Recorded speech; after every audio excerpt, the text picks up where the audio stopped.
सुबह का वक्त था और अफ़ान अपने खिलौनों के साथ खेल रहा था कि अचानक अम्मी ने आवाज़ दी, अफ़ान बेटा, आज हम फुप्पी के घर जा रहे हैं।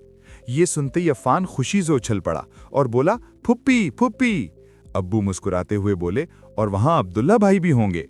ये सुनकर अफ़ान और भी ज़्यादा एक्साइटेड हो गया और जल्दी जल्दी अपना बड़ा सा बैग घसीटने लगा जो उससे भी बड़ा था और बार बार गिर रहा था, जिसे देखकर अम्मी अब्बू हंसने लगे।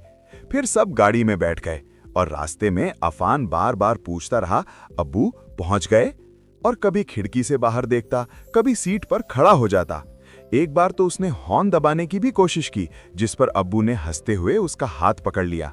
अम्मी प्यार से बोली, बेटा सब्र करो। और आखिरकार वो फुप्पी के घर पहुंच गए। दरवाजा खुला तो अब्दुल्ला खुशी से बोला, अफ़ान आ गया।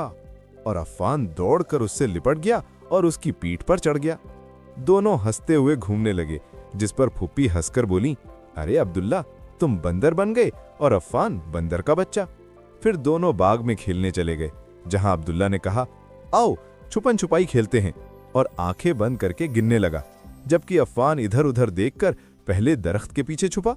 फिर डर गया कि जल्दी पकड़ा जाऊंगा, तो चुपके से जाकर अम्मी के पीछे छुप गया और उनके दुपट्टे में मुंह छुपा लिया।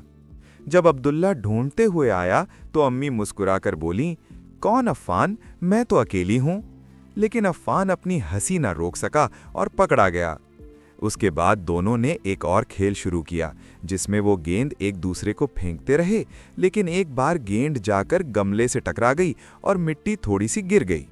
दोनों एक दूसरे को देखकर पहले तो डर गए, फिर आहिस्ता से हंसने लगे और जल्दी से मिट्टी ठीक करने लगे। फिर अब्दुल्ला ने एक नई शरारत सूझी और आहिस्ता से बोला, अफ़ान, एक मजे का काम करते हैं।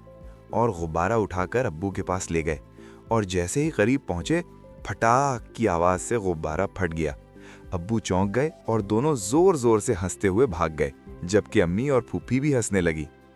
फिर खाने का वक्त हुआ और सब मेज पर बैठ गए। अफ़ान ने प्लेट में सब्जी देखी तो फौरन मुंह बना लिया और बोला, मैं नहीं खाता। तो अब्दुल्ला ने उसे आहिस्ता से कहा, ये सुपर हीरो वाली सब्जी है, जो खाए वो ताकतवर बन जाता है। ये सुनकर अफ़ान ने हैरत से आंखें बड़ी कर लीं और फौरन खाना शुरू कर दिया। खाने के बाद वो अपने बाजू बनाकर बोला, देखो मुझे ताकत आ गई, और सब हंस पड़े। खाने के बाद दोनों ने थोड़ी देर कार्टून भी देखा और फिर थक कर सोफे पर बैठ गए। लेकिन जैसे ही जाने का वक्त आया तो अफ़ान उदास हो गया और होंठ फुला के बोला, मैं नहीं जाना। तो अब्दुल्ला ने उसे गले लगाकर कहा, जल्दी आना, हम फिर बहुत मजे करेंगे। अफ़ान ने पूछा, पक्का? तो अब्दुल्ला ने मुस्कुराकर कहा, पक्का वादा। ये सुनकर अफ़ान खुश हो गया और सबको अल्लाह हाफिज कहकर गाड़ी में बैठ गया और जाते जाते खिड़की से हाथ हिलाता रहा। और इस कहानी से हमें ये सबक मिलता है कि खानदान के साथ वक्त गुजारना, खुशियां बांटना और मिलजुल कर हंसना जिंदगी की सबसे कीमती बात है। क्या आपको अफ़ान की कहानी पसंद आई? कमेंट्स में बताएं कि आपने कभी किसी की मदद की है। वीडियो लाइक करें, चैनल सब्सक्राइब करें